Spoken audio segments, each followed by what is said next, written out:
could we meet 3 new people to add to our database once a week at an open house? Yes. Probably. Absolutely.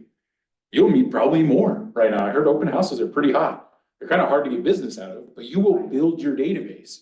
And as a new agent, I wish I would have understood that open houses were more about building my database than finding a hot buyer. Because I did open houses every weekend looking for a hot buyer, and when I didn't find one, I moved on to the next open house and I left all that value of the contact information that I collected at the open house.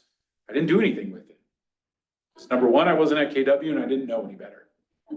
Number two, I was looking for the wrong thing. I was expecting somebody to go in and go, I don't have any representation. I don't have an agent. I want to buy this house.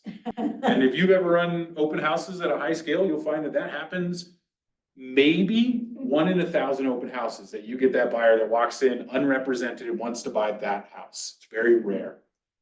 The key of an open house is that you are building your database so that you can follow up with those people. So when the time is right for them to move, they call you. That's the whole goal of our database, is that when they're ready to move, you've been top of mind enough that they call you to set that first appointment up, to sell their home, to buy their next home, whatever it is.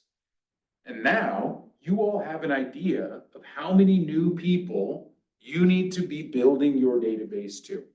You have your target number, you have your gap, and now you have a monthly and weekly goal to add new people to your database.